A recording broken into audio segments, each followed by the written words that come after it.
আজকে আমরা দেখব বগুড়া জেলার দর্শনীয় স্থানগুলো। তো 1 নম্বরে রয়েছে মম ইন পার্ক অ্যান্ড রিসোর্ট। আধুনিক সুযোগ সুবিধা সম্বলিত এই রিসোর্টটি বিনোদনের জন্য বেশ জনপ্রিয়। এখানে একটি বড় ওয়াটার পার্কও রয়েছে। এরপরে 2 নম্বরে রয়েছে মহাস্থানগড়। এটি প্রাচীন পুনর্বর্ধন রাজ্যর রাজধানী।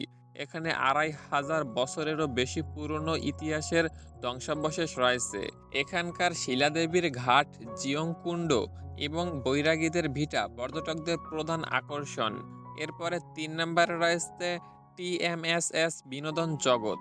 এটি একটি বড় বিনোদন কেন্দ্র যেখানে পরিবার নিয়ে সময় কাটানোর জন্য পার্ক ও বিভিন্ন রাইড রয়েছে। তারপরে 4 নম্বরে রয়েছে বেহুলার বাসর ঘর।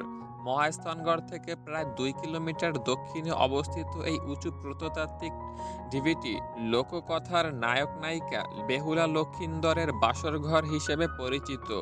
এরপরে 5 নম্বরে রয়েছে ভাসু বিহার। একে স্থানীয়ভাবে নরপতির ধাপ বলা হয়। এটি প্রাচীন যুগের একটি অন্যতম বৌদ্ধ বিহার। 6 নম্বরে রয়েছে খেরুয়া মসজিদ।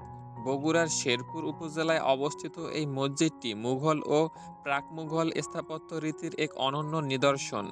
এরপরে 7 নম্বরে রয়েছে মহাস্থান প্রত্নতাত্ত্বিক জাদুঘর। মহাস্থানগড় খননের ফলে প্রাপ্ত প্রাচীন মুদ্রা, শিলালিপি, পোড়ামাটির ফলক এবং মূর্তি এখানে সংরক্ষিত রয়েছে। তারপরে 8 নম্বরে রয়েছে শাহ সুলতান বলখি মাহিসাওয়ার রাদিয়াল্লাহু তাআলার মাজার। এটি মহাস্থানগড় সংলগ্ন একটি পবিত্র স্থান। এখানে প্রতি বছর বহু ভক্ত সমবেত হয়। এরপরে 9 নম্বরে রয়েছে অর্থাৎ সর্বশেষে রয়েছে নোয়াব প্যালেস। বগুড়া শহরের কেন্দ্রস্থলে কতোয়া নদীর তীরে অবস্থিত এই প্রাচীন ভবনটি বর্তমানে জাদুঘর মোহাম্মদ আলী প্যালেস মিউজিয়াম হিসেবে ব্যবহৃত হচ্ছে। সো গাইস, এগুলোই ছিল বগুড়া জেলার 9টি শীর্ষ দর্শনীয় স্থান। ভিডিওতে দেখানো জায়গা খুঁজে পেতে অসুবিধা হলে গুগল ম্যাপে নাম লেখা সার্চ করলে পেয়ে যাবেন। যাওয়ার আগে আমাদের চ্যানেলটি সাবস্ক্রাইব করে যাবেন।